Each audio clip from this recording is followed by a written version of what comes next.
Selling your Austin home may seem as simple as putting it on the market, but the decisions you make before you list can affect how fast it sells and how much money you walk away with.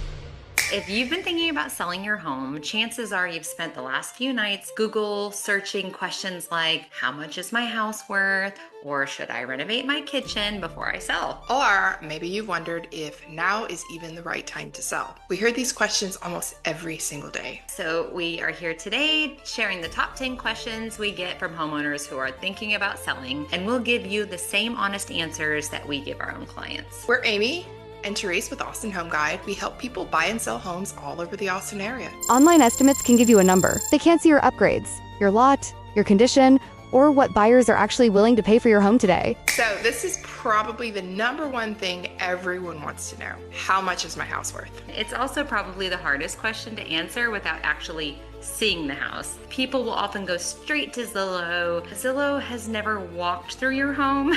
It doesn't know if you spent $80,000 updating your kitchen or if the carpet is 20 years old.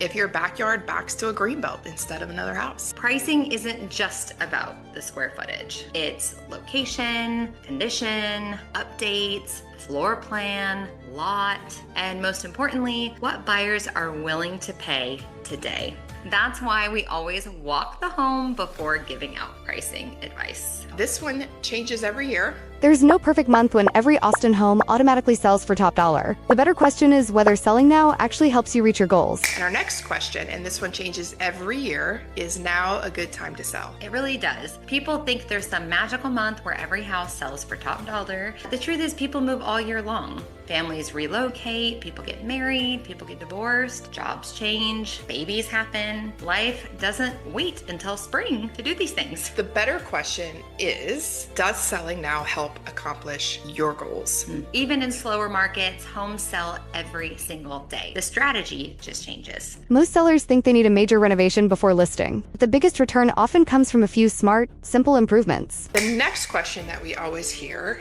is, what should I fix before I sell? And I love this question because people usually think they need to remodel everything. Please don't. We stop people from spending money all the time. Usually what gives you the biggest return are things like fresh paint, good landscaping, clean carpets, lighting, deep cleaning. Sometimes spending $3,000 wisely makes a much bigger difference than spending $30,000 in a renovation. Every house is different. Staging doesn't always mean bringing in expensive furniture.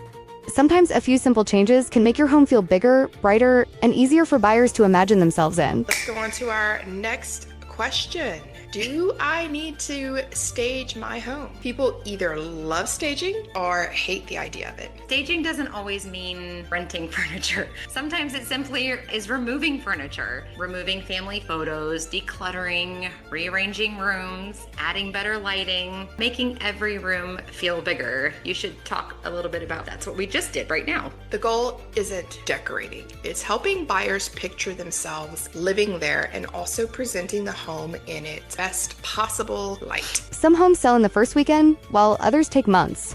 And the difference usually comes down to price, presentation, and marketing. Let's go on to the next one. How long will it take to sell? Everybody wants the magic number. We wish we had one. Some homes sell the first weekend. Others take a couple months. It usually comes down to three things: price, presentation, and marketing. If those three things are working together, you're in a great position. How much does it cost to sell? People usually think it's just realtor fees. So there's actually several costs that sellers should plan for. Possible repairs, title fees, moving expenses, mortgage payoff, property taxes, potential concessions, meaning you're giving the buyer a little bit of money to, buy down their closing costs or interest rate. But the good news is we walk every seller through those numbers before they list, so there aren't any surprises. Not every renovation adds value before you sell, and spending tens of thousands on the wrong project can mean money you never get back. Let's go on to our next question.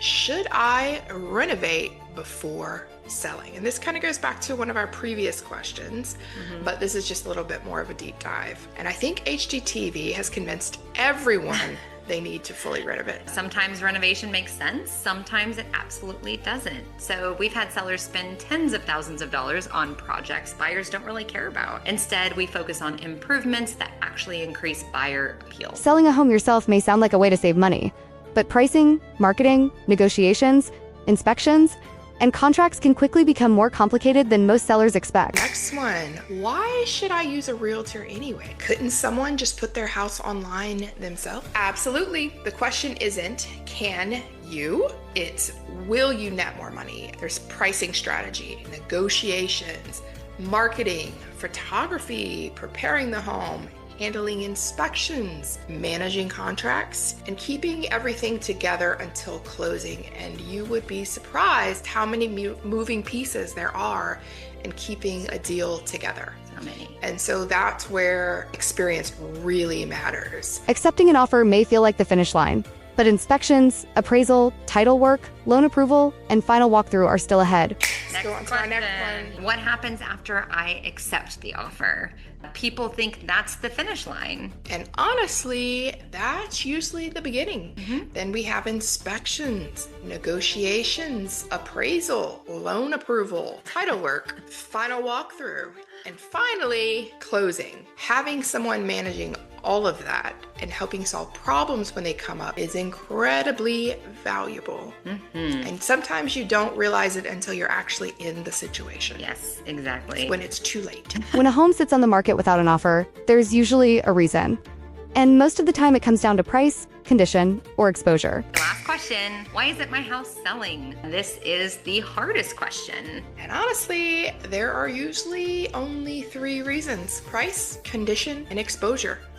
If buyers are seeing the home online but not scheduling showings, it's usually presentation or price. If they're coming through but nobody writes an offer, there's something buyers are consistently reacting to. Sometimes it's something simple, sometimes it's pricing. Important thing is, don't panic. Instead, let's look at the feedback objectively and adjust. In closing, one of the things that all of these questions have in common is that every home is different. Exactly. The right strategy for your neighbor's house may not be the right strategy for yours. That's why we always start by walking through the home, talking about your goals, and creating a plan that's specific to your situation. If you're anywhere in the Austin area and you've been wondering what your home might sell for, or you're just trying to figure out your next move, we would love to help. Leave your questions in the comments, give this video a thumbs up, and if you found it helpful, don't forget to subscribe to the Austin Home Guide for more tips about buying, selling, and just living in Austin. Yes, thanks for watching. See you next time.